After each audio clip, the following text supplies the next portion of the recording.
2015 is set to be a bumper year for new cars, and in this Auto Express guide we have a roundup of all the most exciting models coming over the next 12 months, the most lavish of which is the new Mercedes Maybach S600. It's 200mm longer than the current long wheelbase S-Class and is even more luxurious too. There's more headroom thanks to the raised roofline, and there's even more lashings of leather throughout the sumptuous cabin. The car is due to go on sale in spring. The range-topping S600 will cost around £130,000 and will get a 530 horsepower 6-litre V12, though lesser S500 and S400 versions will be offered too.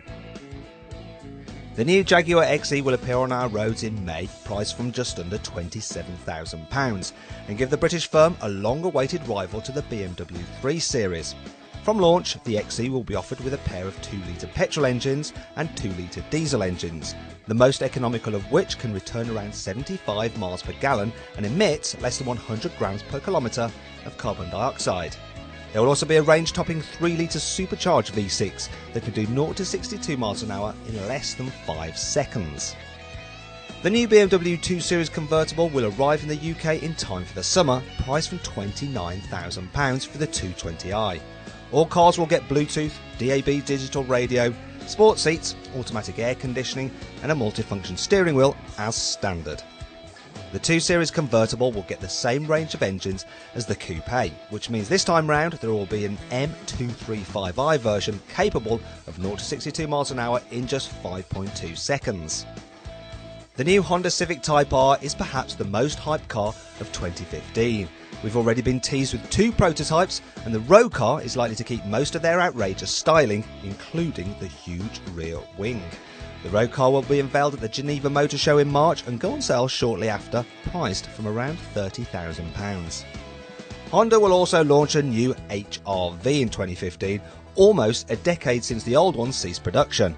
Priced from around £16,000, the small crossover will be based on the Jazz and get petrol, diesel and hybrid power.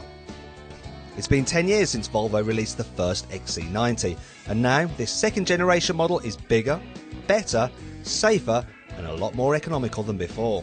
As well as a bold new look plus a luxurious and spacious cabin, the premium SUV brings an extensive lineup of efficient 4-cylinder diesel and petrol engines, while a hybrid model with 390 horsepower will top the range. Prices will start at around £40,000 for the entry-level front-wheel drive D4 model, which will join the range from September. Meanwhile, early next year the new Mazda 2 will arrive, with prices starting from around £11,000. The Japanese Super Mini gets Mazda's now familiar Kodo design language, as well as a brand new 1.5-litre Skyactiv diesel engine promising emissions of under 90 grams per kilometre of carbon dioxide. A 1.5-litre petrol engine will also be available with varying power outputs and a choice of manual and automatic transmissions.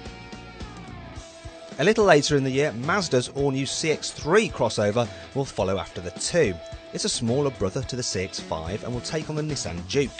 It will also get the new 1.5-litre diesel from the Mazda 2 and a 2-litre petrol used in the 3, while buyers will also be able to choose an all-wheel drive version if they need the extra grip. Featuring a sportier and more upmarket design, the new Ford S-Max 7-seat MPV will build on the success of the old model, but add power folding seats in the second and third rows, a hands-free tailgate and the option of all-wheel drive.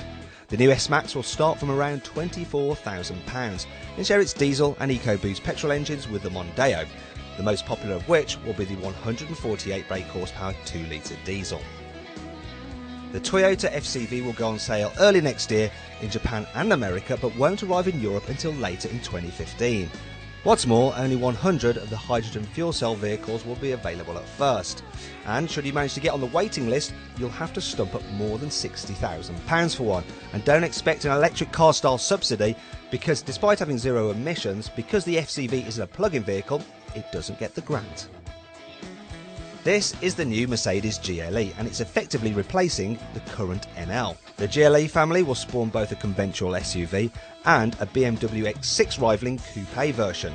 Sensible diesels will comprise the majority of the UK sales, with the GLE 220 and GLE 350 BlueTech being the best sellers, while topping the range will be a bonkers 5.5 litre twin-turbo V8 petrol GLE 63 AMG.